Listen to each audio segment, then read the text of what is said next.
o conteúdo, né, que como principal da disciplina, começa, na verdade, agora, né, que é a aula chamada que a gente vai ver sobre algoritmos, certo?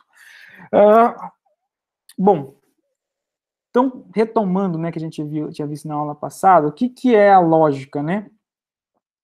Então, a lógica é a ciência das formas do pensamento, certo? Estuda como funciona o pensamento, tenta colocar uma certa ordem no pensamento, certo?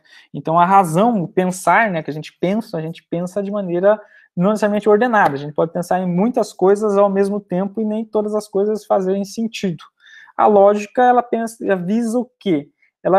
Visa prover ferramentas, certo? Para você colocar uma certa ordem no seu pensamento, certo? Então, não adianta eu tentar fazer sei lá, convencer vocês de um determinado assunto, certo? Lançando ideias que não fazem sentido nenhum. Vocês não vão chegar na mesma conclusão que eu cheguei, certo? Então, uma forma de eu conseguir fazer uma argumentação coerente é eu colocar ordem na minha linha de raciocínio, certo? E a lógica serve exatamente para isso, tudo bem? Então, coisa simples. Então, por exemplo, tem a afirmação, né, ou de uma determinada observação. A gaveta está fechada. A caneta está dentro da gaveta. Então, é preciso primeiro abrir a gaveta para depois pegar a caneta, certo? É meio que óbvio, né? Certo? Uma coisa, para eu poder pegar a caneta que está dentro da gaveta, eu preciso primeiro abri-la, certo? Então, existe uma organização do raciocínio de duas coisas distintas aqui, ó. Então, o fato da gaveta estar fechada, o fato da caneta estar dentro da gaveta, se eu quiser expressar que eu preciso pegar a caneta, eu preciso, então, primeiro executar o ato de abrir a gaveta, certo? Existe uma coerência lógica naquilo que precisa ser feito.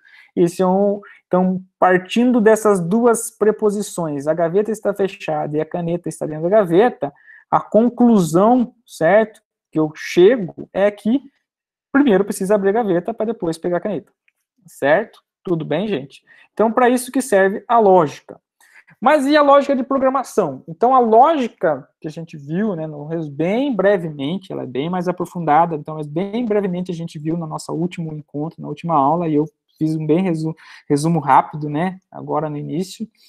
Ela visa o quê? Ordenar a forma de pensar, certo? Ela visa dar um uso correto, né, das leis do pensamento, do processo de raciocínio, de você conseguir produzir soluções, né, válidas, coerentes, que resolvam os seus problemas com uma determinada qualidade. Só que o raciocínio, ele é algo abstrato, né? Então, o raciocínio está dentro da sua cabeça. Como que você expressa o raciocínio? Nós, seres humanos, nós usamos o quê? A palavra falada, certo? Então, a palavra falada é o que nós usamos para expressar o raciocínio, né? Ou a escrita, tudo bem? Que pode ser dentro de um determinado idioma e segue uma série de padrões. Então, o português, o inglês, variando a língua, são os padrões que regem, né, a linguagem se diferenciam, certo? Na lógica de programação, então, a lógica de programação é o quê?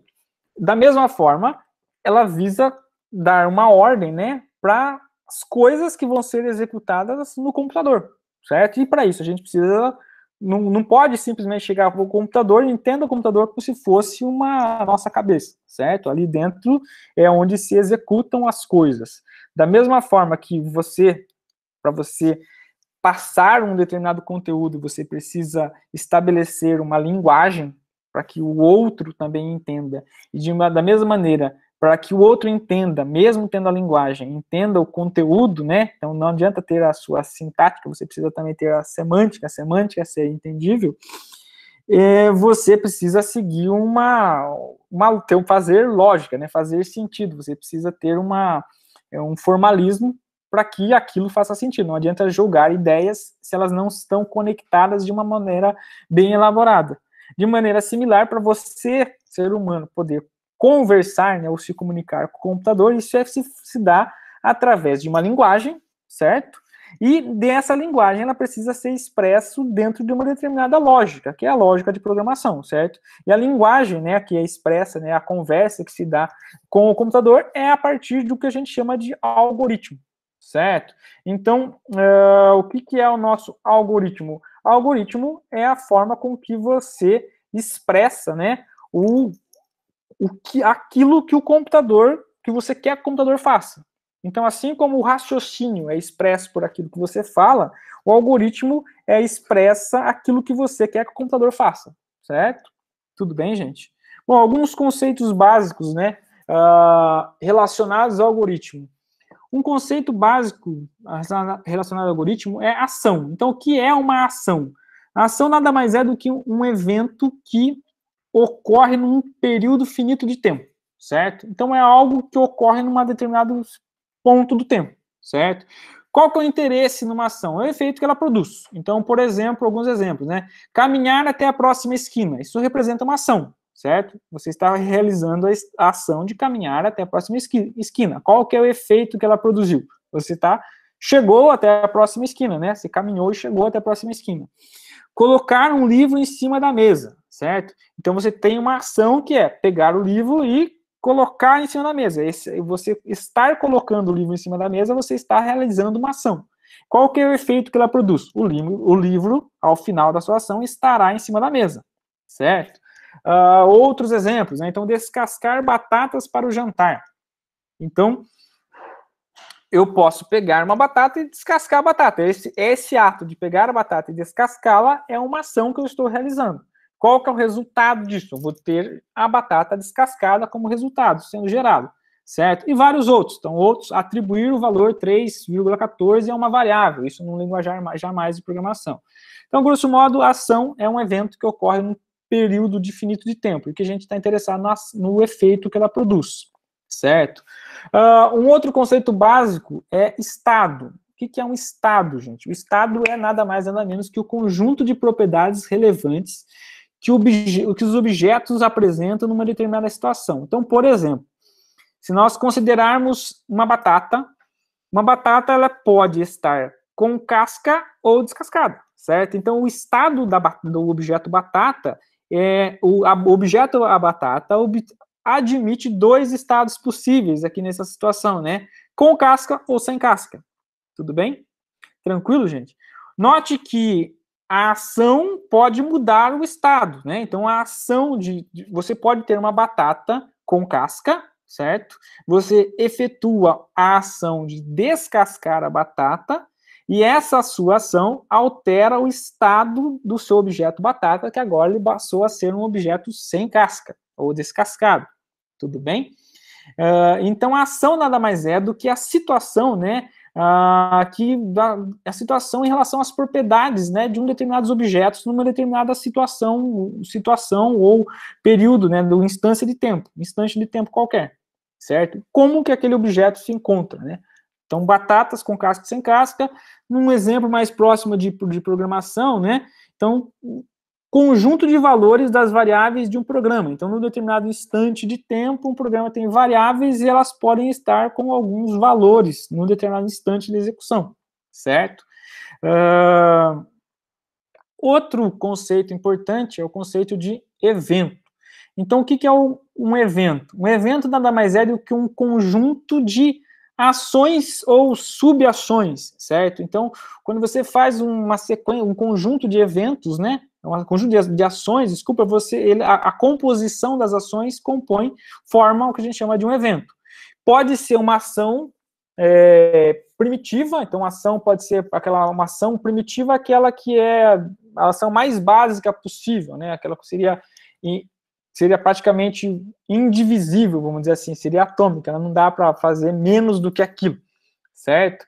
Então, por exemplo, pegar algo, certo? Você simplesmente pegou a faca, pegou a caneca, pegar algo, a ação pegar é uma ação primitiva, uma ação bem básica, né? Você simplesmente faz aquilo. Você pode ter ação mais complexas, por exemplo, lavar o carro. Lavar o carro envolve um conjunto de ações menores. Então, você precisa, talvez, pegar o pano ou a esponja com sabão, passar no carro, você faz, então, uma ação complexa, ou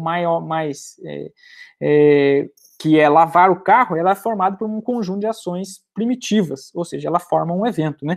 Então, um evento é um conjunto de ações ou subações, né? Que pode ser tanto uma ação primitiva ou um processo, certo? Depende do interesse aqui, no efeito total, ou seja, no estado que eu tinha antes e depois, ou em vários estados intermediários. Então,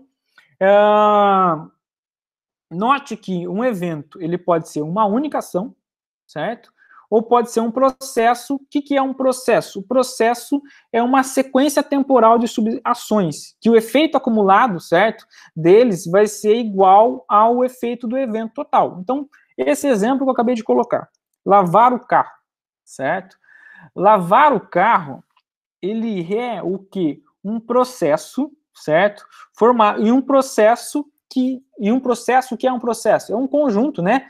Uma sequência, na verdade, de ações ou de subações. Para você lavar o carro, não é uma única ação primitiva. Lavar o carro e pronto, o carro está lavado, certo? Não.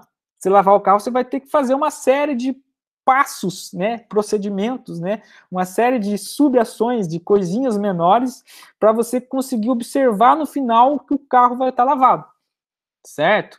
Então, lavar o carro, você pode caracterizar como se fosse um evento. Evento, lavar o carro. E esse evento, ele é expresso, ele representa o quê? Ele representa um processo, certo? Esse processo, ele é formado por o quê? Por uma sequência temporal de ações que você vai desenvolver, certo? Para que antes o carro estava sujo, no final o carro esteja limpo, certo? Note que o efeito do seu processo, o que é o processo? Pegar a mangueira, jogar água no carro, pegar o balde, colocar sabão. Olha, note que estou fazendo uma sequência de ações menores, certo? Pegar a esponja, molhar no balde, passar no carro, vou repetir o mesmo processo, molhar a esponja, passar no carro, até que o carro fique limpo. Note que eu fiz um conjunto de várias ações menores. Essas ações são temporais, porque eu comecei lá pegando a mangueira, depois eu peguei o balde e assim por diante, certo? São temporais. E o conjunto dessas ações menores temporais vai levar ao efeito do mesmo evento total, que é lavar o carro. Qual é o efeito de lavar o carro? É passar do estado estar sujo para o estado estar limpo. O carro estava antes no estado sujo e agora está no estado limpo. Bom, então um outro exemplo aqui, voltando nas nossas batatas, né? Então um exemplo de evento. O cozinheiro descasca as batatas para o jantar, certo? Note que eu tenho um observador, que é uma pessoa, está observando um determinado algo, certo? Observando um evento, e está descrevendo aquilo que está sendo observado, certo? Então, imagina que eu sou o observador, eu estou observando o cozinheiro descascar as batatas, e eu quero expressar isso de alguma forma, certo? Então, como que eu descreveria ou relataria esse evento? Simplesmente com essa frase aqui, né? O cozinheiro descasca as batatas para o jantar, certo? E se eu quisesse descrever o processo, note que esse evento ele está relacionado a um processo, certo? O fato que coloque-se no lugar da pessoa que está observando o evento, certo? Então você está observando o cozinheiro descascar as batatas.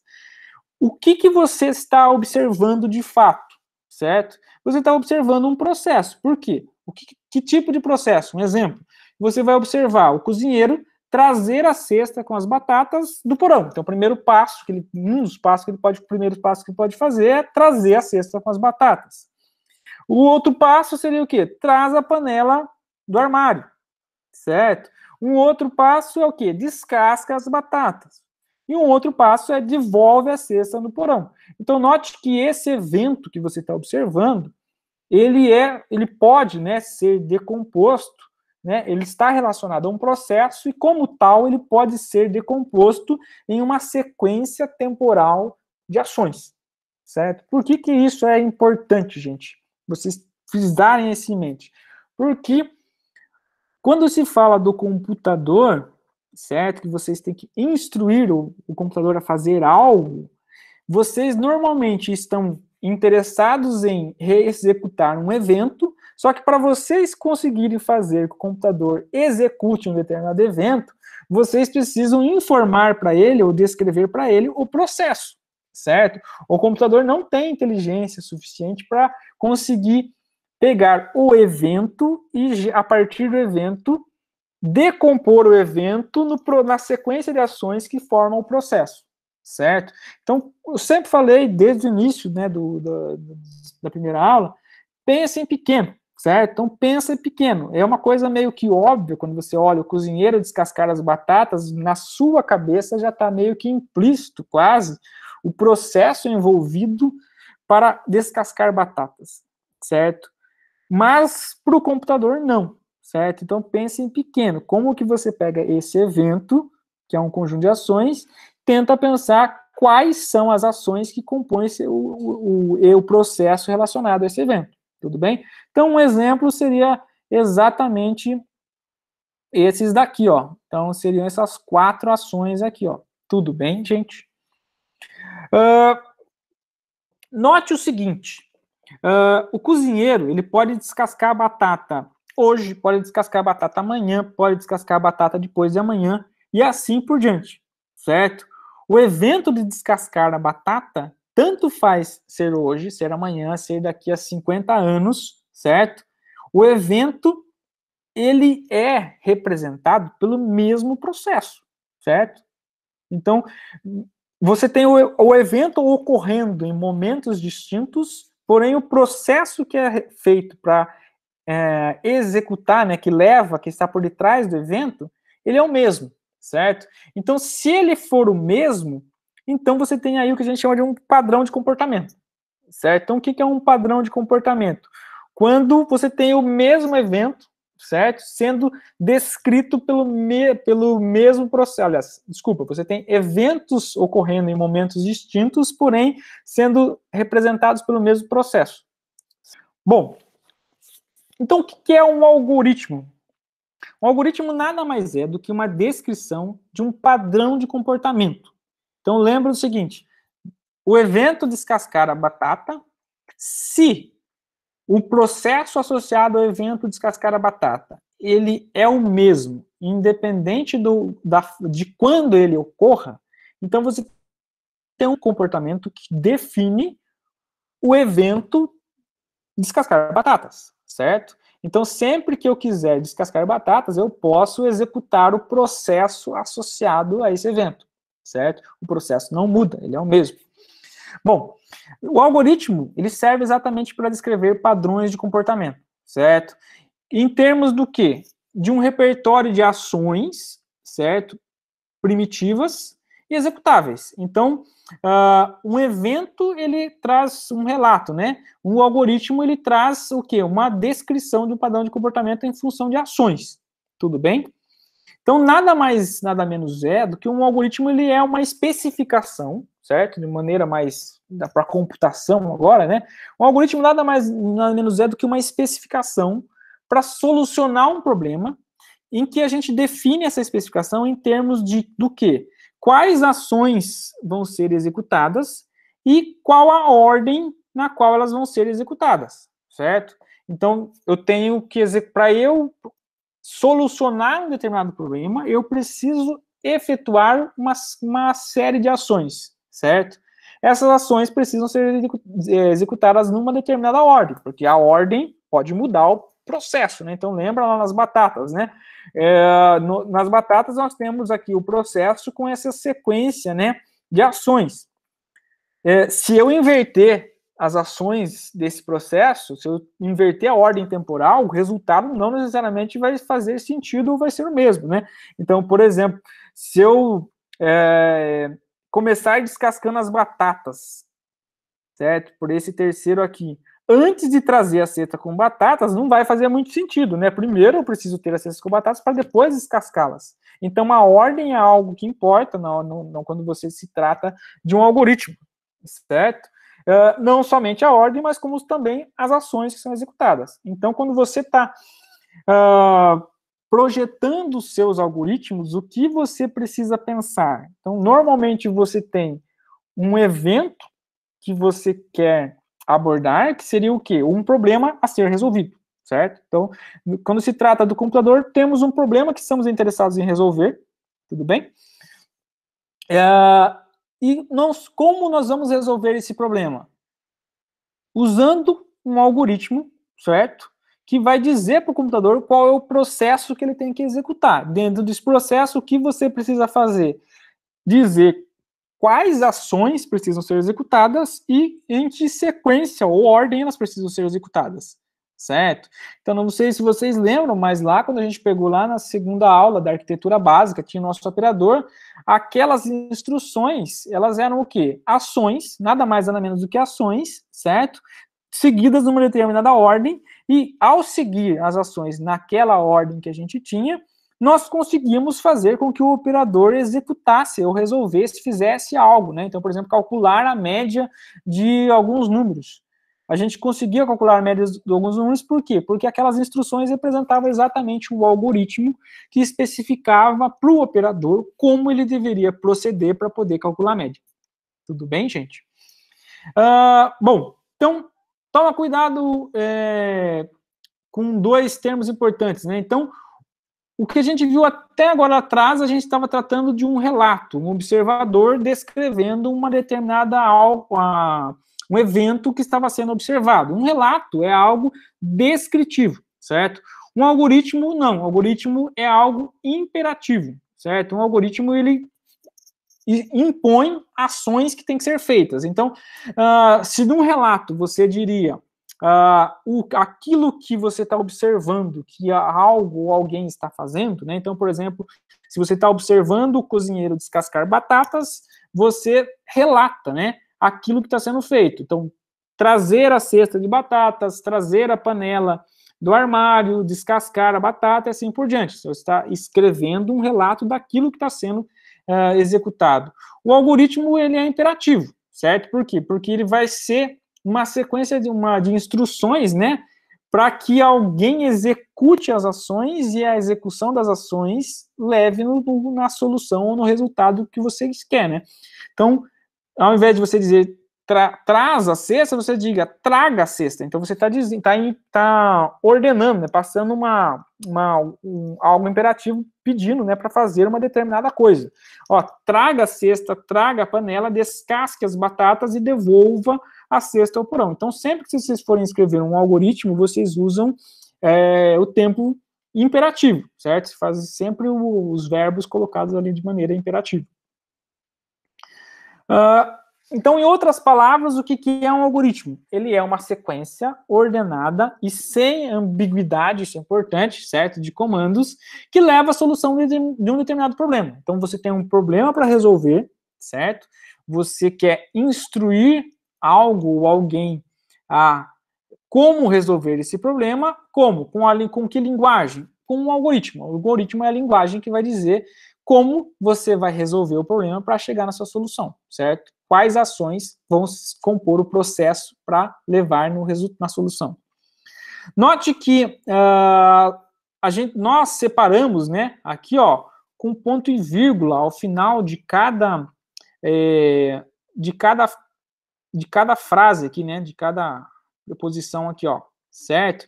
Para que serve os pontos e vírgulas, certo?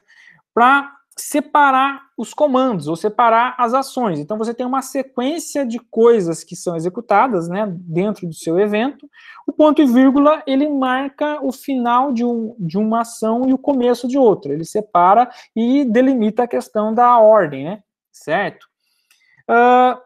Ponto e vírgula é a estrutura mais simples de fluxo de controle, certo? Então, faço isso, ponto e vírgula, faça aquilo, ponto e vírgula, faça outra coisa e assim por diante. Você está separando as ações com ponto e vírgula e isso impõe um determinado controle das coisas que estão em um fluxo, né, daquilo que está sendo executado. Tudo bem, gente? Bom, então considere agora o seguinte relato, né, de evento aqui, ó, certo? Então a gente viu o primeiro relato que ele tinha essas quatro, né? Essas quatro primeiras ações aqui, né? Traz a cesta com batatas, traz a panela, descasca as batatas, devolve a cesta ao porão, certo? Isso que estava aqui atrás, aqui, ó, certo? Exatamente esses quatro. Agora considere o seguinte: por alguma razão você está observando o seu cozinheiro, né? E naquele dia que você está observando, você notou que tem uma ação a mais ali, ó, que é colocar o avental, certo? Então, você observou, né, o seu cozinheiro executando as ações, né, executando o processo associado ao evento de descascar batatas, e num determinado momento, num determinado dia que você observou, ele executou uma ação que não estava prevista, né, uma ação distinta, certo? Então, o que você tem? Você tem imagina o seguinte, imagina que em todas as vezes que ele estava com uma roupa escura, ele executou exatamente esses quatro ações aqui, ó, um processo com essas quatro ações. Aí, nas vezes que ele estava com uma roupa clara, ele executou essas outras cinco aqui, ó, as quatro, porém mais uma, que é essa de colocar o avental, certo? Note que você tem o que? Você tem o mesmo evento, certo? Você tem, de certa forma, o mesmo processo, ou seja, as ações para descascar a batata não mudou, porém você tem o que a gente chama de um critério de decisão, certo? Você tem uma determinada ação que ela pode ou não ser executada dependendo de uma determinada condição, certo? Nesse caso, dependendo se a roupa é ou não clara.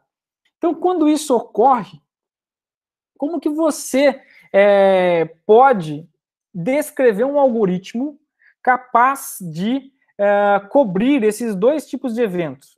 Note que aqui nós temos o relato daquilo que ocorreu, certo? O algoritmo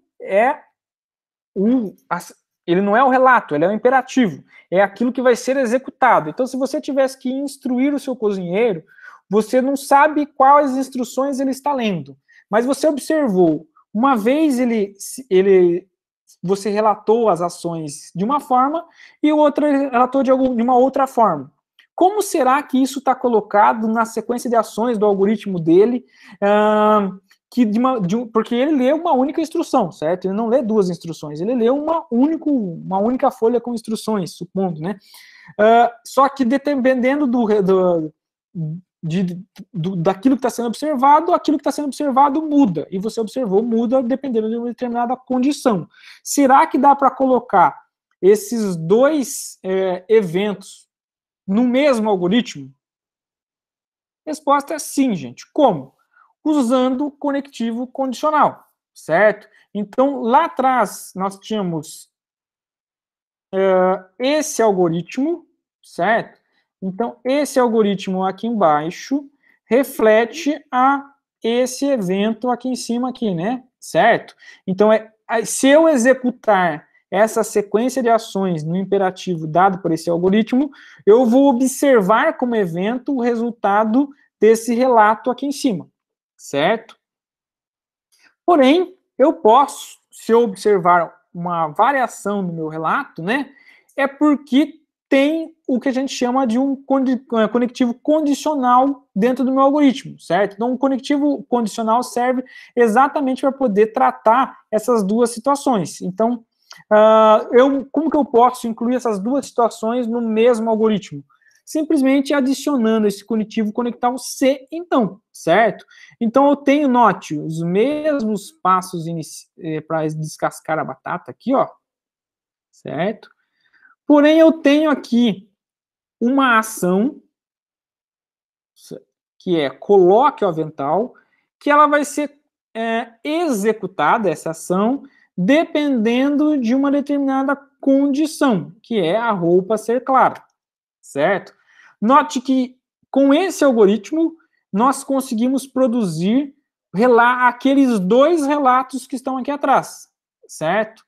Por quê? Dependendo se ele estava com a roupa escura, o relato que vai ser feito vai ser esse à esquerda. Se ele estiver com a roupa clara, o relato que vai ser feito vai ser esse à direita. Certo? Tudo bem? Então, em algoritmo, um conectivo condicional serve o quê? Para indicar uma ação que ela vai ser executada dependendo de determinadas condições. Certo? E com isso, nós podemos ter um único algoritmo capaz de cobrir mais do que um evento. Agora, considere uma outra descrição do evento, certo? Então, imagine você é a pessoa que está olhando o cozinheiro, certo? Imagina que ele está descascando mais do que uma batata. Aí você está descrevendo o evento, está relatando, escrevendo o relato. Aí você relatou o seguinte, ele trouxe a cesta, trouxe a panela, colocou o avental, aí ele descascou uma batata 13 vezes. Ou seja, ele descascou 13 batatas. Tudo bem? Isso num determinado dia que você estava observando, certo? Aí, num outro dia, num outro momento qualquer, você observou a mesma coisa, só que a diferença é que em uma das ocasiões, ele repetiu a ação descascar uma batata por 13 vezes, enquanto na outra situação ele repetiu isso por 30 vezes, certo?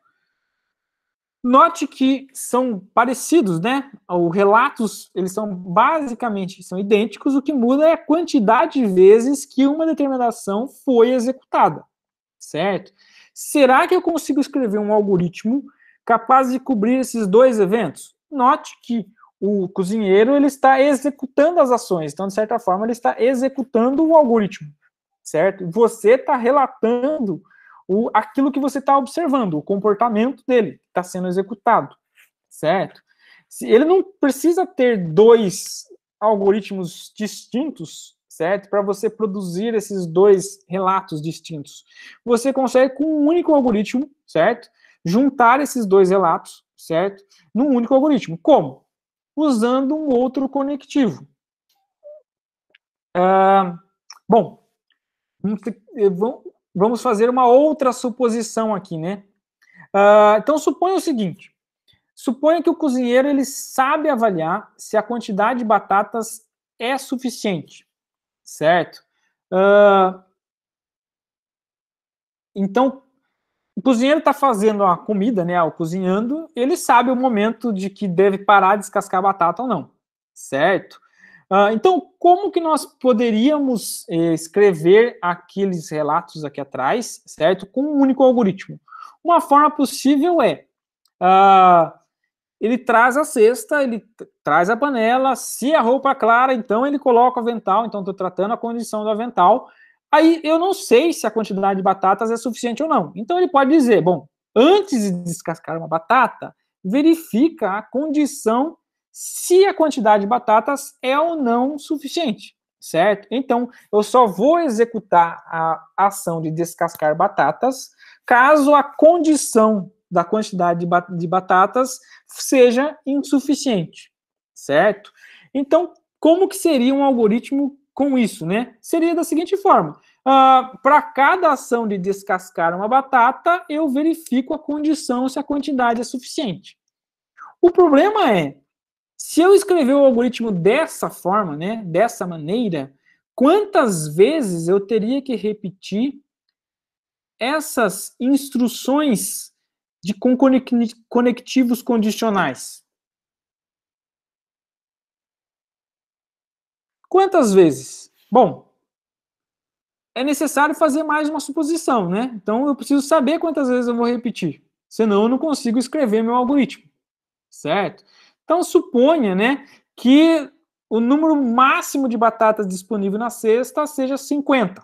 Então só tem 50 batatas na cesta. Se só tem 50 batatas na cesta, o número máximo de vezes que eu consigo executar essas ações é 50, certo?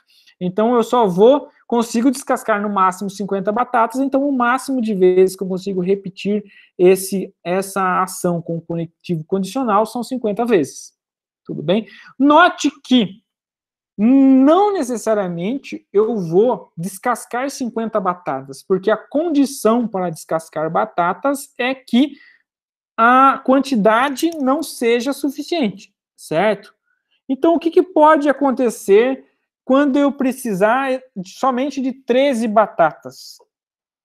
O que pode acontecer é o seguinte, eu estou lendo, né, o meu algoritmo, o cozinheiro está executando o algoritmo, está lendo aquilo que é para ser feito, ele vai trazer a cesta, vai trazer a panela, vai colocar o avental, caso a roupa for clara, aí ele vai verificar, a quantidade de batatas é suficiente?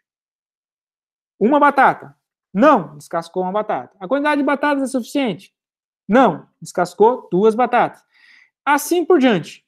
Após 13 batatas descascadas, ele vai ficar simplesmente verificando. A quantidade de batatas é suficiente? Aí ele vai falar, então não vai descascar. Vai de novo. A quantidade de batatas é suficiente? Não vai descascar a batata, certo? Ou seja, por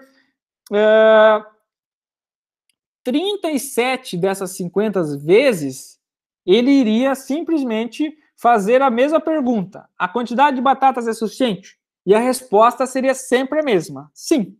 Certo? Tudo bem?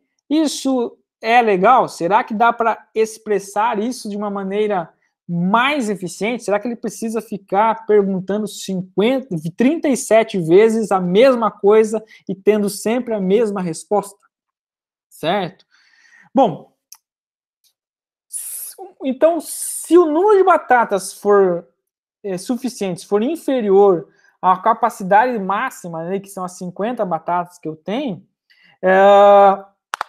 isso gera esse inconveniente que eu expressei, né? Você vai ter que ficar fazendo a mesma pergunta, certo? E você já sabe a resposta, certo? Isso é bem chato, bem inconveniente. Como que você pode lidar com essa situação? Com o que a gente chama do conectivo repetitivo, certo? Então, no linguajar, né, na linguagem de algoritmos, além do conectivo condicional, né, que é o se então, nós temos o conectivo repetitivo, que é enquanto faça, certo? Então, como que funciona o conectivo repetitivo? Ele vai repetir uma determinada ação, certo? Enquanto uma determinada condição for verdadeira, certo? Então, quais são as condições, certo? Para que eu execute e repita essas 50 ações de descascar batatas. Eu tenho 2 condições, né? Primeira, não ultrapassar a quantidade máxima de batatas que eu tenho, ou seja, não ultrapassar 50 vezes, certo? E a segunda condição é a quantidade de batatas já descascadas, né, não ser suficiente, a quantidade de batatas ainda ser insuficiente, tudo bem? Então eu tenho 2 condições, certo, que devem ser verdadeiras para que eu possa executar a ação de descascar batatas, certo?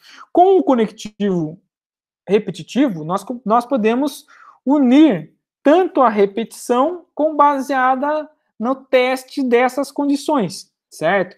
De que forma? Ao invés de eu repetir 50 vezes, se a quantidade é suficiente, se a quantidade é suficiente, eu posso dizer, enquanto houver batatas na cesta, certo?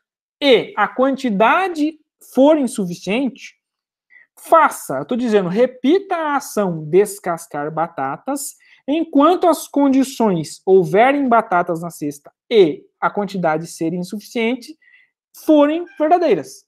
Certo, gente? Então, essa é uma forma, né, do como o algoritmo lida com uma situação em que você tem repetições de uma determinada ação. Certo? Então, quando você tem repetição da mesma ação, você usa o conectivo repetitivo para lidar com essa situação. Note que, com esse algoritmo aqui, você consegue expressar, certo? Gerar como resultado ambos os eventos que estão relatados aqui atrás, certo? Então, note que aqui ó, que nós temos nesse slide é o relato daquilo que está sendo observado, do comportamento que está sendo observado. Mas o comportamento observado, ele está seguindo um algoritmo, certo? Que foi descrito, que está dizendo para o cozinheiro o que ele deve fazer, certo? Note que aquele algoritmo ali atrás, ele permite ambos aqueles dois relatos. Então, tanto um que repete por 13 vezes a ação de descascar batatas, quanto o que repete por 30 vezes a ação de descascar batatas. Quando vocês forem escrever seus algoritmos, o que vocês têm que tentar observar é o seguinte: vocês têm em mente um evento daquilo que você quer que faça, né? Certo? Então, o evento seria, por exemplo, aqui preparar as batatas, né? Preparar as batatas, tudo bem? Esse evento pode ter comportamentos distintos, certo? Podem ser descritos de maneiras distintas, mas que no seu algoritmo eles precisam estar previstos, certo? Então, por isso que vocês têm que pensar pequeno, certo? Então, pensa que o relato do evento, a descrição do evento, ela é descritiva, é aquilo que está sendo observada. O algoritmo é aquilo que está impondo as ações que estão sendo feitas, as ações que estão dizendo quais ações vão ser executadas e como elas vão ser executadas. Tudo bem? Tranquilos? Note que o algoritmo ele instrui aquilo que vai ser feito e você não precisa ter instruções diferentes para o mesmo padrão de comportamento. Então, lembra o que é o padrão de comportamento? É quando eventos que seguem o mesmo processo, certo? Eventos que seguem o mesmo processo implica que você tem um certo padrão de comportamento. Então, por que eu estou dizendo isso? Então, pensa lá naquele exemplo que a gente viu em aula, que a gente instruía o nosso operador, certo? A como calcular a média de um conjunto de números. Note que se eu tenho 3 números, eu tenho 50 números, o padrão de comportamento em relação ao evento que vai ser descrito é o mesmo, certo? O que muda é o quê? É a quantidade de números. Então, o algoritmo que expressa, certo? Todos esses eventos, ele é o mesmo. O que muda é que ele tem um conectivo repetitivo que vai repetir uma determinada ação dependendo da quantidade, né, de números que você tem no caso do cálculo da média ou no caso das batatas, na quantidade de batatas que você tem, na quantidade de batatas que sejam suficientes. Tudo bem? Então, o conectivo repetitivo serve exatamente para expressar esse tipo de padrão de comportamento. Quando você tem uma determinada ação sendo repetida, certo? Se uma determinada condição for satisfeita. Então, se você tem uma ação que se repete dependendo de uma dada condição, você tem o quê? Uma situação em que você pode usar um conectivo repetitivo, certo? Que é um enquanto faça, que ele serve exatamente para isso. Então, não confunda conectivo condicional com conectivo repetitivo. A conectivo repetitivo ele implica que você tem algo sendo executado dependendo de uma condição, o que é igual ao conectivo condicional, porém a diferença é que no repetitivo isso se repete, enquanto que no condicional não há necessidade de repetição, certo? Então o fato de colocar o avental ou não, ele não vai repetir isso, ele simplesmente, uma vez colocado o avental, ele já está com o avental no corpo e não precisa repetir essa ação, certo? Então, a diferença entre o condicional e o repetitivo está exatamente no fato de haver ou não repetições, certo? O conectivo condicional, uma composição de conectivos condicionais pode ser usada para representar uma repetição, certo? Que é o que a gente tem aqui, ó. Só que isso implica que é muito ruim pela situação que eu comentei agora há pouco. Por quê? Porque se você está fazendo repetições, mesmo quando você sabe que não precisa mais repetir. Ou seja, você está avaliando a sua condição, mesmo quando você já sabe que ela nunca mais vai ser satisfeita. Ou seja, se você atingiu a quantidade de batatas suficientes, a partir do ponto que você atingiu a quantidade de batatas suficientes, as demais vezes que você vier a seguir, elas vão ser totalmente desnecessárias, e isso é bem inconveniente. Por isso, a vantagem do conectivo repetitivo em relação ao conectivo condicional para expressar repetições. Então, note o poder de um algoritmo, gente. O poder do algoritmo é que ele é um texto estático, certo? Que ele cobre toda uma classe de acontecimentos. Ou seja, ele tem o mesmo nível de detalhes do relato de um evento, só que ele cobre uma diversidade imensa de acontecimentos em relação ao evento que está sendo relatado, certo?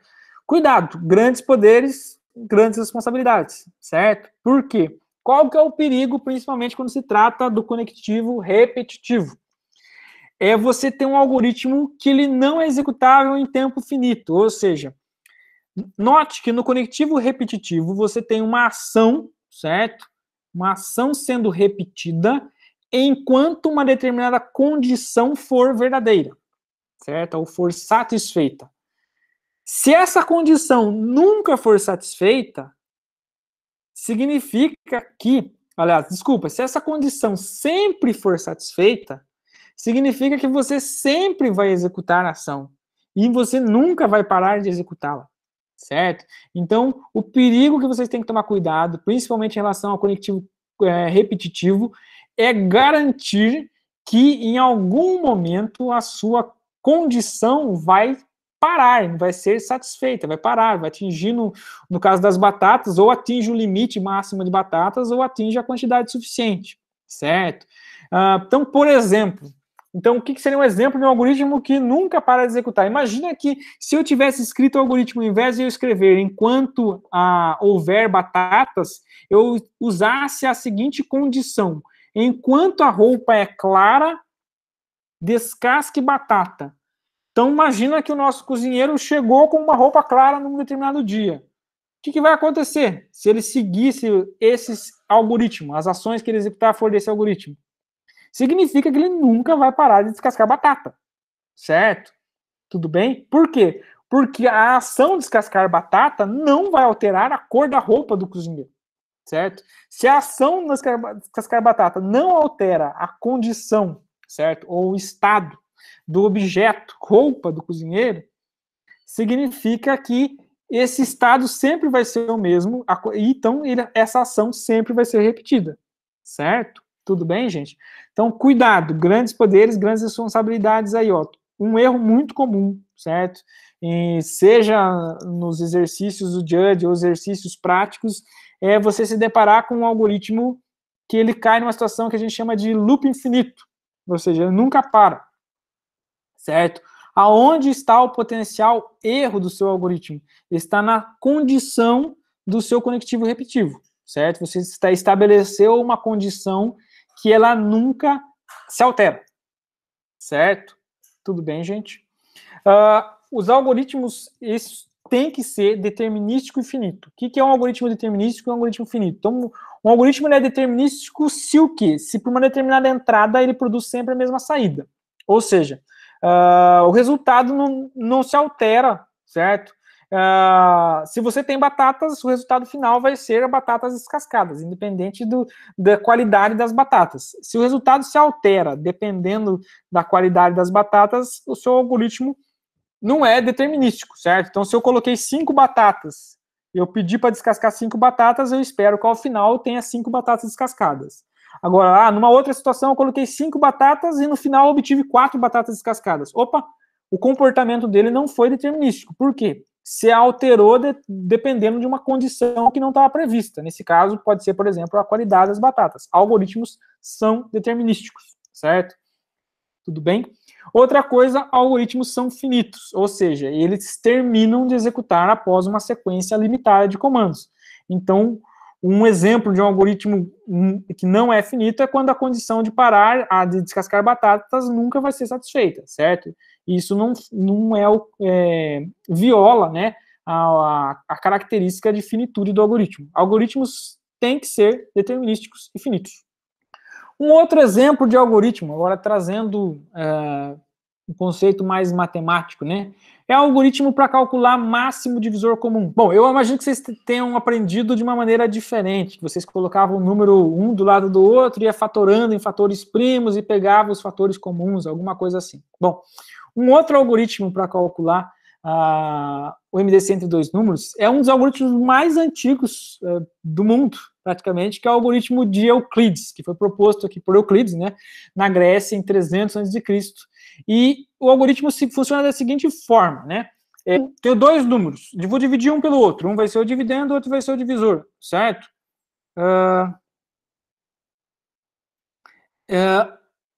Isso vai gerar um resto. Você vai pegar esse resto, enquanto esse resto for diferente de zero, o que era dividendo vai passar a ser divisor, o que tiver no divisor vai passar a ser para o dividendo, certo? Então, vou pegar esse daqui, esse vai passar para cá, certo?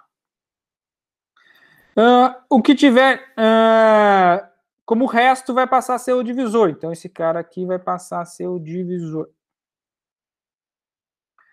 Certo? E vou redividir os números de novo, até que o resto chegue a zero. Né? Então, enquanto o resto for diferente de zero, eu vou repetir esse processo. O final, o resultado vai ser dado pelo que estiver no divisor. Então, o resultado ele é o número que sobrar no divisor quando o resto chegar em zero, certo? Então, vamos ver um exemplo mais prático. Né? Então, imagina que eu quero calcular o MDC entre 3654 e 1365. São dois números grandes. Então, vamos tentar executar o algoritmo para ver como seria, né? Então, primeiro passo é divida um dos números pelo outro. Então, eu vou dividir 3654 por 1365. Isso vai gerar um quociente qualquer, não sei qual é, e vai gerar um resto que é 924, se eu fiz uma conta certa aqui, certo? Vou seguir o outro passo do algoritmo. Enquanto o resto for diferente de zero, faça. Então, primeira coisa, o resto ele é diferente de zero? Né? O resto é 924. 924 é diferente de zero. Então, isso implica que eu vou executar essas ações que estão aqui dentro, certo? São as ações que vão ser repetidas por esse conectivo repetitivo. Tudo bem? Então, quais ações são essas? Vou substituir o dividendo pelo divisor. Então, o dividendo agora passou a ser o 1365. E vou substituir o divisor pelo resto. Então, o divisor passou a ser o 924. E faço a divisão de novo, certo? Isso vai dar um quociente qualquer e um resto 441, certo? Quando eu termino, note o seguinte, esse enquanto, note que tem um espacinho aqui, ó, vocês estão vendo que tem um espacinho das ações. Para que serve esse espaço? Esse espaço a gente chama de indentação, certo? Ele serve para indicar que as ações que estão dentro desse recuo, elas são as ações que vão ser repetidas pelo conectivo repetitivo, certo? Então, eu tenho 3 ações sendo repetidas pelo conectivo correpetitivo, que são essas 3 aqui, ó. Certo? Esse recuo, chamado indentação, serve exatamente para, se não tivesse esse recuo, eu não saberia se eu estaria repetindo uma ação ou mais do que uma ação. Então, esse recuo é para indicar exatamente que eu tenho 3 ações. Todas as ações que estão dentro desse recuo, né, com esse recuo, elas são as ações que estão dentro do conectivo repetitivo. Tudo bem? Então, quando eu termino de executar a última ação que está dentro de um conectivo repetitivo, né, que é essa última linha aqui, ó, para onde eu vou continuar a minha sequência? Eu vou para o próximo aqui embaixo, devolva? Não. Quando eu termino de executar uma repetição do conectivo repetitivo, eu volto e executo novamente o conectivo repetitivo, que é um enquanto, certo? Tudo bem? Então, terminei de executar uma ação, voltei novamente lá para o enquanto. E vou testar a minha condição novamente. O resto é diferente de zero? Não. Se ele não é, eu vou executar novamente a sequência de ações que estão dentro desse conectivo repetitivo, que são essas 3 aqui, ó, certo? Então, vamos lá. Substituo novamente o dividendo pelo resto, então o dividendo passa a ser o 924, certo? Substituo o divisor pelo resto, então o divisor passa a ser o 441, e vou dividir os números novamente, certo? E isso vai gerar um quociente qualquer e o resto 42. Tudo bem? Bom, terminei de fazer essa divisão. Para onde eu volto? Então, terminei de executar a minha sequência de ações dentro do conectivo repetitivo, certo? Quando eu termino a última ação, que é essa daqui, nós voltamos exatamente lá para o conectivo repetitivo, lá para o enquanto, e vamos fazer o teste de novo. Tudo bem? Então, voltamos. Enquanto o resto for diferente de zero, então tem um teste de condição que está sendo avaliado nesse momento. O resto é diferente de zero, então o resto é 42. 42 é diferente de zero. Então, se essa condição for verdadeira, então a condição, o resto diferente de zero é verdadeira? É. Como ela é verdadeira, implica que eu vou executar as ações que estão dentro do conectivo repetitivo. São essas três, certo? Então, continuamos. Substituímos o dividendo, que era 924, pelo divisor, que é 441. Substituímos o divisor, que era 441, pelo resto, que é 42. E dividimos dois números novamente. Isso vai dar um quociente qualquer e resto 21, certo? Terminou de fazer o último passo, para onde nós voltamos? Voltamos novamente lá para o conectivo repetitivo, né? Para o enquanto, certo? Voltamos novamente para o enquanto. Tem uma condição sendo aferida aqui, né? Avaliada. Bom, o resto é 21. É verdade que o resto é diferente de zero? É. Se essa condição é verdadeira, eu executo, então, novamente, o que está dentro desse conectivo, as ações que estão dentro do conectivo repetitivo, que são essas três, certo? Então, novamente, eu estou repetindo a operação, as operações, ações. Vou substituir o dividendo pelo divisor, substituir o divisor pelo resto, dividir os dois números. Quando eu dividir 42 por 21, vai dar quociente 2, resto 0, certo? Terminei de executar a última ação, certo? Dentro do meu conectivo repetitivo, eu vou voltar de novo para ele, certo? Bom, voltei de novo para ele, o que eu tenho? Não tem uma ação sendo executada. Note que o conectivo repetitivo ele não tem uma ação ali dentro, ele tem uma condição sendo avaliada. A condição está o quê? Avaliando o estado de algo. Nesse caso, eu tenho algo que é o resto, eu estou verificando o estado dele é diferente de zero, certo? Tudo bem, gente? Bom, nesse caso, o estado do resto é igual a zero. Ser igual a zero é o oposto de ser diferente de zero. Isso implica que o resto ser diferente de zero é falso. É a afirmação. O resto é diferente de zero é falso. Se ele é falso, significa que essa condição aqui, ó, ela é uma condição falsa. Note que o conectivo enquanto, ele repete enquanto a condição for verdadeira. A partir do momento que a condição é falsa, ele não vai repetir nenhuma das ações, ou melhor, não vai executar nenhuma das ações que estejam dentro, certo? Do conectivo, dentro do conectivo repetitivo. Então, eu tenho 3 aqui, ó, que é essa daqui, certo? Essa e essa última de dividir os números e pegar o resto. Como a condição se tornou falsa, eu não vou repetir as ações que estão dentro do conectivo. Se eu não vou repetir, o que eu faço? Eu simplesmente continuo a executar as ações que estão abaixo do meu conectivo repetitivo. Então, eu vou fazer um salto aqui, ó, tá vendo? Ele vai continuar a partir agora desse ponto, que é a ação seguinte à última ação que está dentro do conectivo repetitivo. Tudo bem? Então, o resto é diferente de zero? Não, o resto é igual a zero. Então, o que eu vou fazer? Eu vou devolver o número usado como divisor como sendo o resultado. Então, o resultado, nesse caso, é que o MDC de 3654 e 1365 é 21. Todo algoritmo ele pode ser escrito por 3 estruturas básicas de controle, que a gente viu ali atrás. Qual? Sequência. O que é uma sequência de comando? Uma sequência são os comandos que são executados, certo? E a ordem que eles são executados. Então, por exemplo, nesse algoritmo do MDC, essas 3 ações que estão dentro do meu conectivo repetitivo, eles representam uma sequência de ações que vão ser executadas exatamente nessa ordem. Tudo bem? Então, isso caracteriza uma sequência. Uma outra estrutura que eu tenho é a estrutura de seleção, certo? Então, o que é uma estrutura de seleção? São comandos condicionais que são ações que podem ou não ser executadas, e elas são executadas dependendo de uma determinada condição assumir o valor verdadeiro ou falso.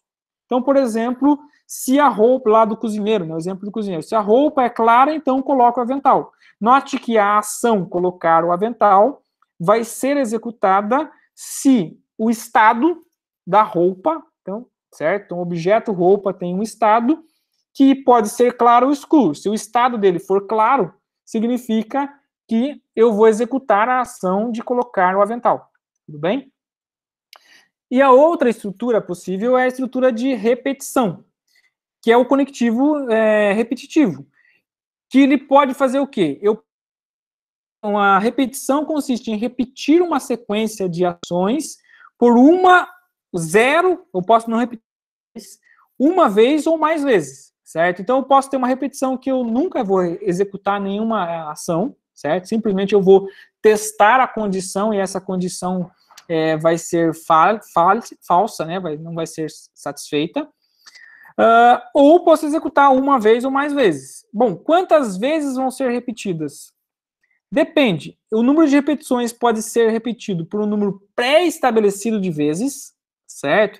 Então, tem muitas situações em que isso ocorre. Então, imagina que lá na situação do cozinheiro, para fazer o que ele precisa, para fazer a receita dele, ele precisa de exatamente 10 batatas. Então, o número de batatas que ele vai descascar são 10. Então, significa que eu posso repetir a minha condição por um número pré-estabelecido de vezes, que, por exemplo, seriam 10 vezes. Tudo bem? Então, existem muitas situações de implementação de algoritmos que a gente costuma definir dentro da repetição como sendo uma das condições a quantidade de vezes que eu quero executar ou repetir as minhas ações. Tudo bem? Em outras situações, eu não consigo prever a quantidade de vezes, mas eu consigo prever uma determinada condição, que é o caso aqui do MDC. Eu não consigo prever antecipadamente quantas vezes eu vou precisar repetir essas ações aqui dentro, né, do meu conectivo repetitivo, porque a condição é o resto ser diferente de zero. O resto pode ser diferente de zero após uma repetição, após nenhuma repetição. Imagina que um dos números já é zero, então se eu quero calcular o MDC entre um número qualquer e zero, essa condição de cara já é falsa, certo? Logo de cara, quando ela for testada, quando eu for testar qualquer número que vai dar um resto zero, né, eu já nem vou executar aquilo que está aqui dentro. Tudo bem? Ou posso repetir isso 30, 40, 50 vezes, não sei a quantidade de vezes. Por quê? Porque depende do valor do resto. Porém, lembra que grandes poderes, grandes responsabilidades. Vocês precisam garantir que isso vai parar, porque os algoritmos precisam ser finitos, certo?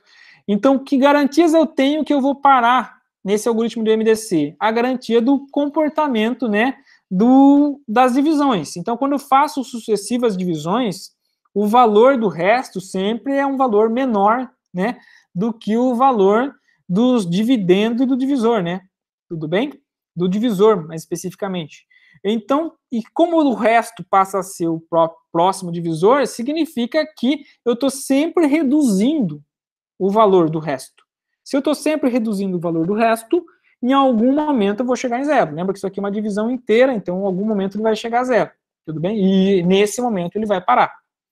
Se eu não consigo garantir que isso vai acontecer, então eu preciso pelo menos impor uma quantidade pré-estabelecida de repetições, certo? Então é muito comum, muitas vezes, em muitos algoritmos, a gente combinar as duas condições, certo? Que é o caso que a gente tinha lá atrás no exemplo do cozinheiro. Nós tínhamos lá, não sei se vocês lembram, duas condições sendo satisfeitas. Deixa eu ver se eu consigo retornar aqui.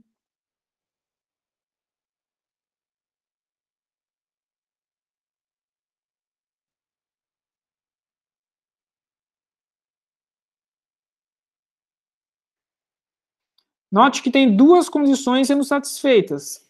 Ups, mais para baixo. Enquanto houver batatas na cesta, note que isso é uma condição que delimita o número de repetições por um número pré-estabelecido de vezes, porque tem a quantidade fixa de batata na cesta, certo? Não é uma quantidade infinita.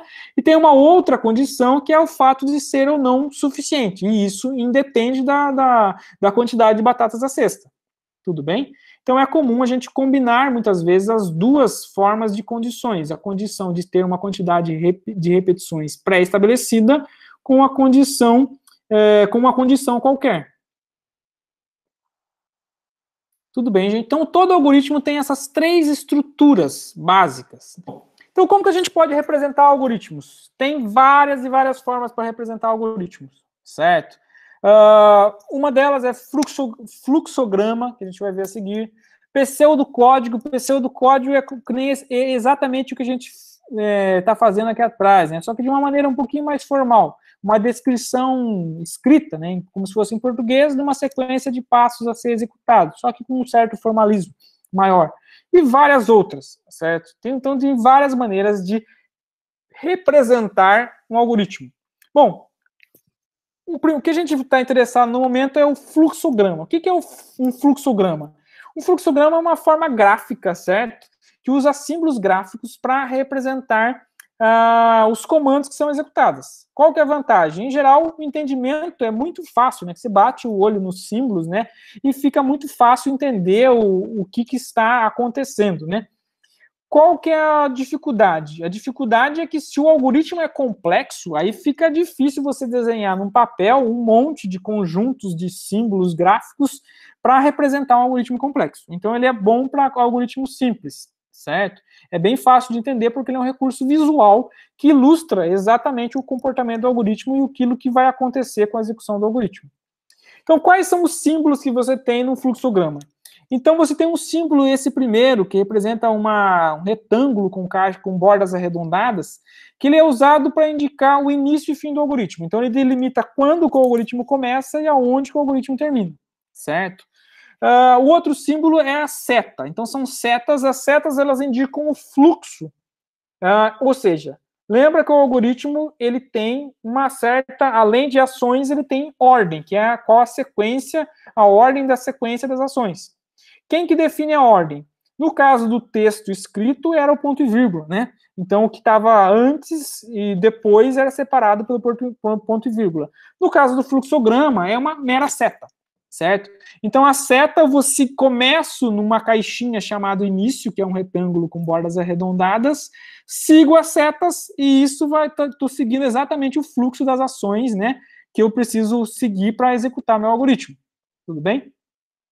Bom, um retângulo com bordas rígidas aqui, ó, ele indica cálculos e atribuições de valores, certo? Então, quando eu vou executar alguma operação de divisão, por exemplo, ou algo do tipo. Quando eu tenho um retângulo com bordas fixas, mas tem um cortezinho aqui no canto superior esquerdo, note como se fosse um monte de papel com clips aqui no lado, certo? Ele representa como se fosse uma entrada de dados, tudo bem? Ou seja, eu estou fornecendo uma informação que está vindo de fora, externa. Enquanto o quadrado com bordas rígidas, porém com esse contorninho aqui embaixo, que como se fosse uma folha saindo de uma impressora, ele representa uma saída de dados, ou seja, quando eu quero mostrar o resultado, como se fosse mostrar na tela, exibir o resultado para algum lugar, certo?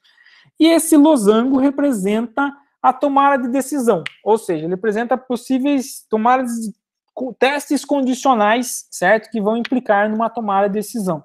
Tudo bem? Bom, então tem um exemplo aqui, ó, do algoritmo das batatas à esquerda, em texto, né, na linguagem de português, e tem à direita exatamente o fluxograma que representa esse mesmo algoritmo. Então, o que eu tenho? Então, primeiro eu tenho que ter essa caixa, né, aqui, com cantos arredondados, indicando o início. O início vai começar exatamente aqui nessa caixa, demarcando o início. Tenho as setas, e as setas indicam o fluxo que vai ser seguido. Então, note que a primeira ação aqui, ó, é traga a cesta com batatas do porão. Isso é como é uma ação que independe de algo externo, né? Estou trazendo a cesta, ele vai dentro dessa caixa quadrada aqui. Então, lembra que a caixa quadrada indica uma ação, né? Um cálculo, uma atribuição, algo do tipo, certo? Mesma coisa para a ação seguinte aqui, ó. Traga a panela do armário. Tudo bem? Bom, isso, eles são conectados, novamente, por essa seta indicando sempre quem é a ação anterior e a ação seguinte. A ponta da seta é a próxima ação, o início da seta é a ação anterior.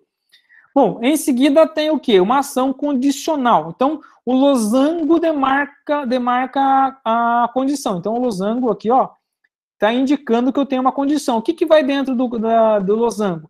Exatamente a condição que está sendo testada. Se eu der uma condição, é como se eu estivesse fazendo uma pergunta. Então, nesse caso, a pergunta é: a roupa é clara? Então, se a roupa é clara, executo a ação de colocar o avental. Se a roupa não é clara, eu não executo a ação de colocar o avental. Então, note que eu tenho duas possibilidades. Tenho duas possibilidades de resposta para essa pergunta: a roupa é clara? Quais são as possibilidades? Isso pode ser verdadeiro. Se for verdadeiro, ele vai seguir esse fluxo aqui, ó, do lado esquerdo. Tem até um Vzinho aqui que eu marquei, indicando que o resultado verdadeiro segue o fluxo do lado esquerdo. E o resultado falso segue o fluxo do lado direito. Note que se eu for do lado direito, que é o resultado falso, eu vou cair exatamente aqui nesse próximo losango aqui, ó. Tudo bem? Enquanto se eu for do lado do verdadeiro, eu vou executar esse quadrado que indica uma ação. Então, note que a estrutura do C, então, num fluxograma, é exatamente um losango, certo? Onde um dos lados, que é o lado do verdadeiro, vai ter um outro conjunto de ações, um fluxo de ações, e o outro lado, que é o lado do falso, vai ser uma seta indo direto lá para a ação seguinte ao final das ações que estão dentro do conectivo condicional. Então, eu poderia ter várias ações aqui dentro, certo? Nesse caso, só tem uma, mas eu poderia ter várias.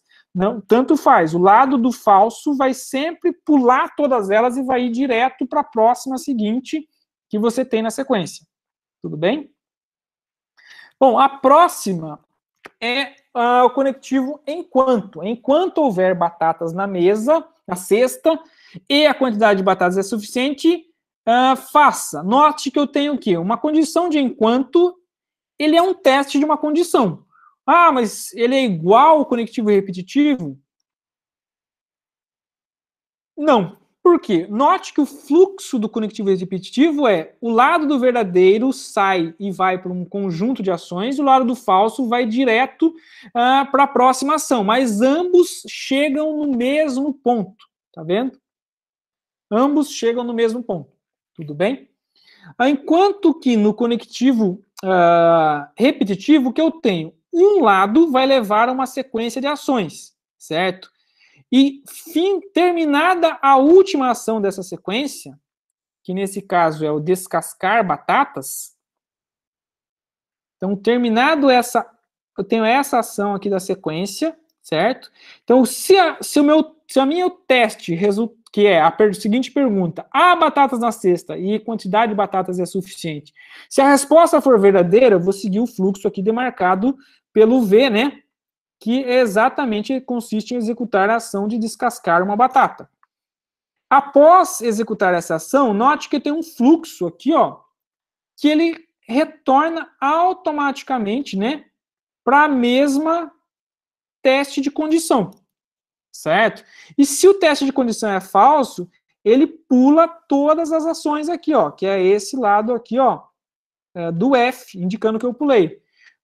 Observaram a diferença entre o conectivo condicional e o conectivo repetitivo?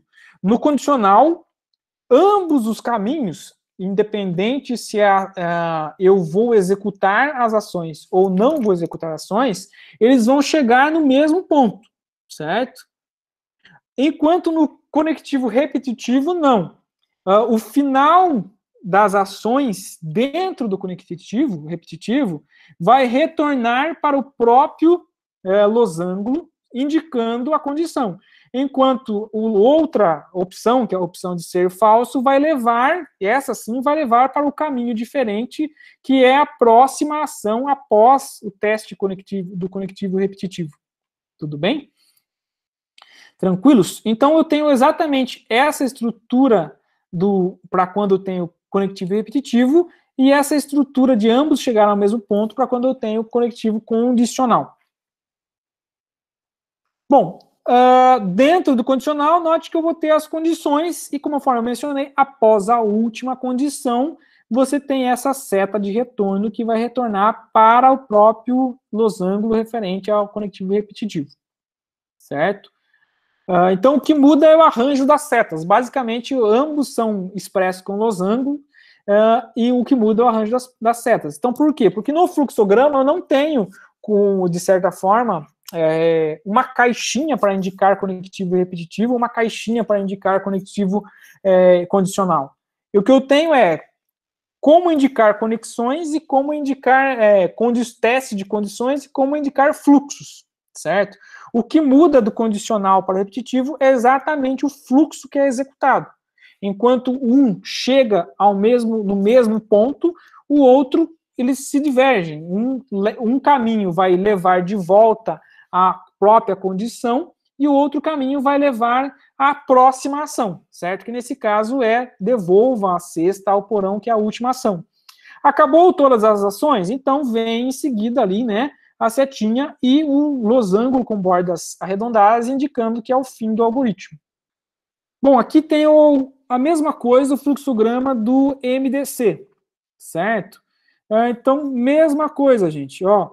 Então, temos lá, primeiro, o retângulo com bordas arredondadas indicando o início, depois vem as ações, certo? Então, a primeira ação é divida um número pelo outro e pegue o resto, certo? Uma ação é uma caixa quadrada com cantos rígidos, né?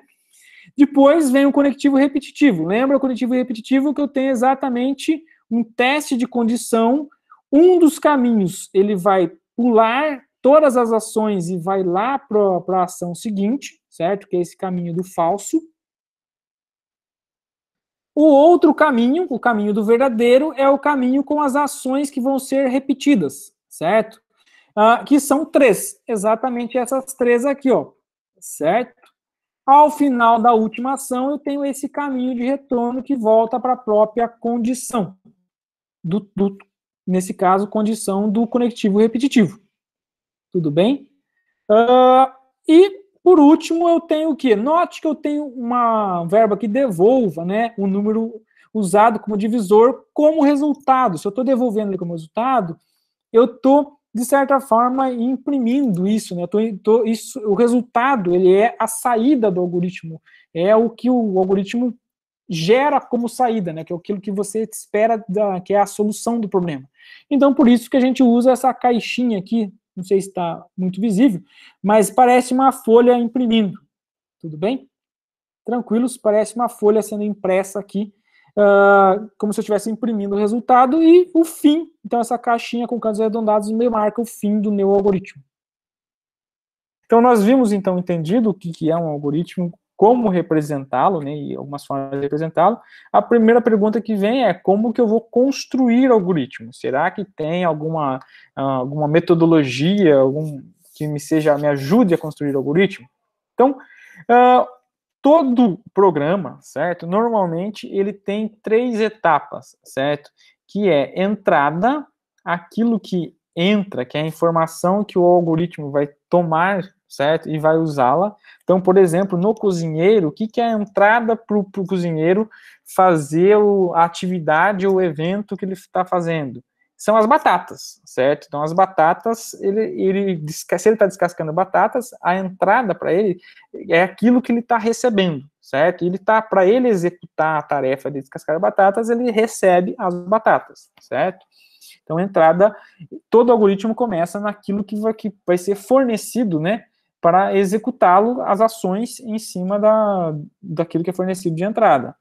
Bom, segundo, uma vez com a entrada, as entradas são processadas, né? Então, o que eu tenho também, né, na sequência de uma execução de um programa? É o processamento. O processamento diz respeito o quê? aquilo que é executado em cima da sua entrada. E no final, uma vez processado, né, a sua entrada, você vai gerar uma determinada saída, né? Tudo bem? Bom, o que é a pergunta relacionada a cada um dessas coisas, né?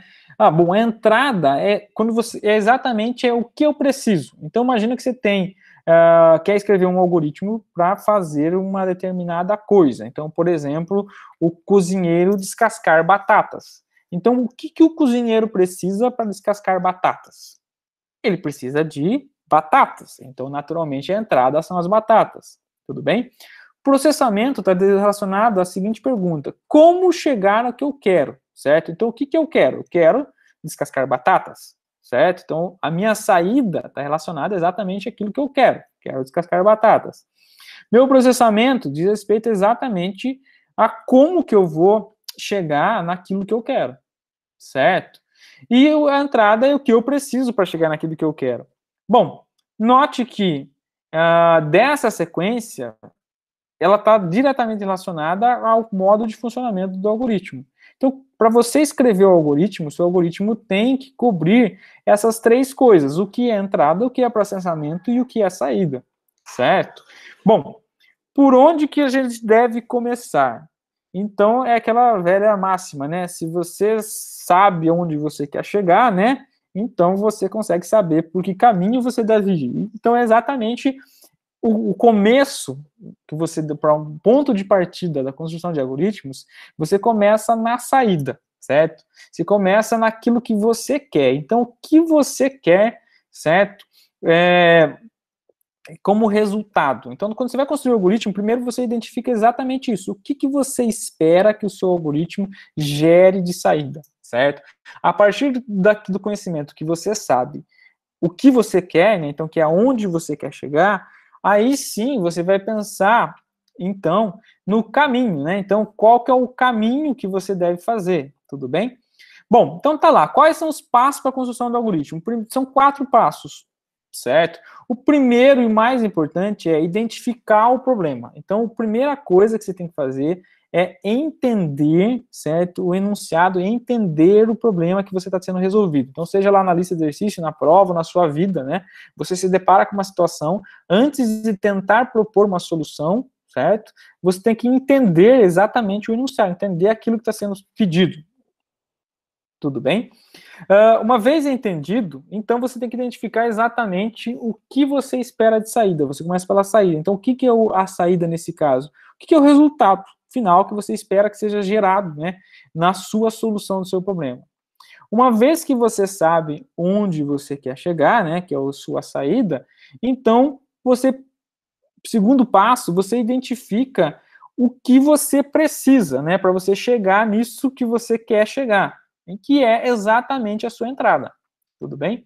Então, uma vez identificado o que você espera de saída, você identifica, então, o que você precisa para obter essa saída. E só por último, certo? Uma vez definida a saída e depois a entrada, aí sim, por último, é que você vai concentrar na parte principal do algoritmo, né, que são a sequência de ações, que é o processamento.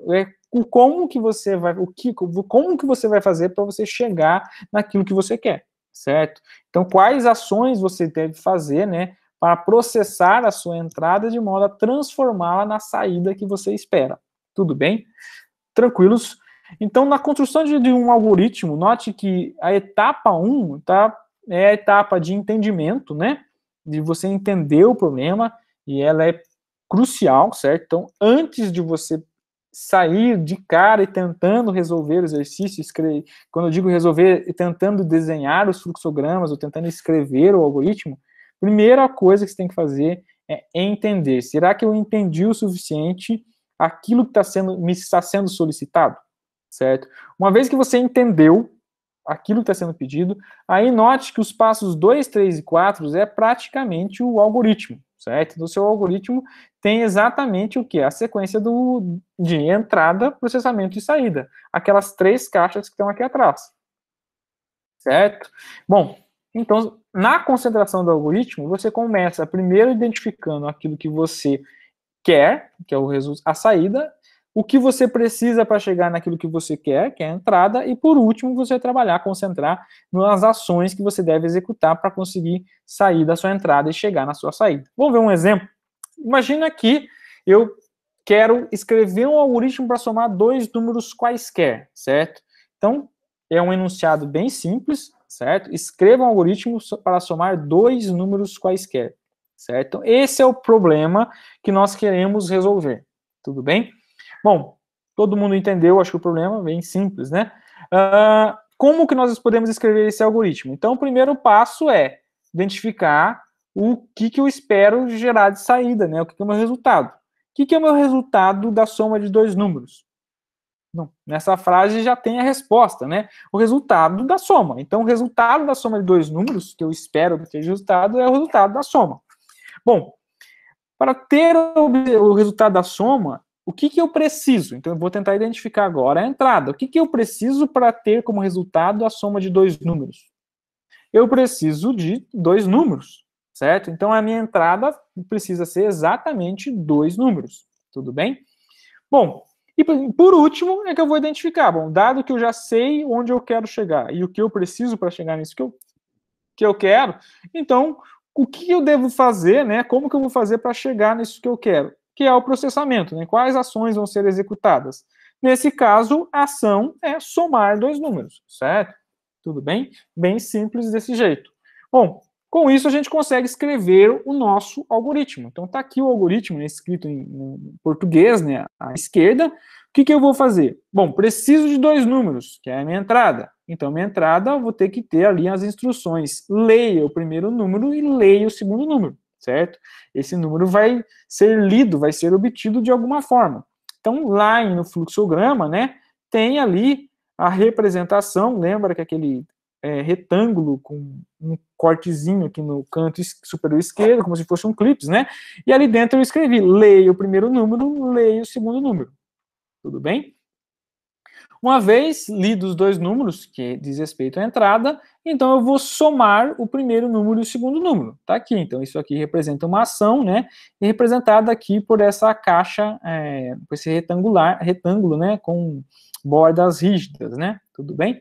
Uma vez somados os dois números, eu vou mostrar o resultado da soma, que é o que eu espero de saída. Então tá lá no meu fluxograma, né? Exatamente a representação gráfica, né? Como se fosse uma folha imprimindo o resultado da soma, certo? O que nós temos aqui, né? Entrada, processamento, saída. Quem é a entrada? A entrada são os dois números, e estão representados por essas duas ações aqui, né? Ler os números, que no meu fluxograma está destacado aqui à direita em amarelo. Tudo bem? Bom, quem é o meu processamento? A soma dos dois números. Ó, some o primeiro número e o segundo número. A ação de somar números é o processamento que está sendo feito em cima dessa entrada que foi obtida. O objetivo do processamento é transformar essa entrada na minha saída que eu espero de resultado. Então, no meu fluxograma, está destacado em amarelo exatamente, né, uma caixa quadrada, né, retangular com cantos rígidos, identificando, né, no meu algoritmo o que é a parte do processamento dele.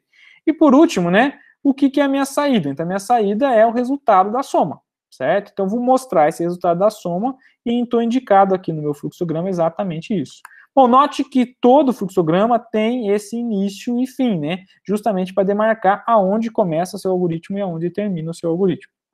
Tem dois exercícios aqui, ó, vou deixar para vocês fazerem depois, para vocês treinarem. Um é usando, então, essa estratégia, né, do fluxograma e dessa estratégia de escrever algoritmos, certo? Lembra que primeiro passo identifica o problema, entende o enunciado, depois identifica a saída, identifica a entrada e, por fim, você vai tentar descrever qual o processamento que vai ser feito, certo? Então, tem dois exercícios aqui, usando, né, o fluxograma, tentava escrever um algoritmo para calcular a média aritmética de duas notas de um aluno e mostrar a média e a situação do aluno, se ele foi aprovado ou reprovado, certo? A questão do aprovado ou reprovado considera aquela que está no regimento, certo? Se for maior do que 6 é aprovado, se for menor do que 6 está de exame, né, vamos dizer assim, vou considerar nosso caso reprovado, né? Para ser aprovado tem que ser maior do que 6. Tudo bem? Outro exercício é para vocês escreverem um fluxograma para ler uma sequência de números inteiros terminada por 0, ou seja, vocês vão ficar lendo números, certo? Até que o número lido seja o número 0. É isso que ele está pedindo. Está pedindo para repetir a ação de ler números inteiros até que o número que você leia seja o número 0. Uma vez com esses números, vocês vão calcular a média aritmética, certo? E mostrar a média quantidade de números. E esse exercício é bem parecido com aquele que a gente executou na segunda aula, né? Referente ao entendimento de como que funciona, né? Aquela arquitetura básica do computador, certo? Lá nós fizemos aquelas instruções, agora fica aqui um exercício para vocês tentar fazer isso com o fluxograma. Bom, nos próximos slides, eu não vou ir neles, mas tem a resposta, certo? Desses dois exercícios tem, mas antes de vocês olharem a resposta, por favor, tentem fazer vocês mesmos.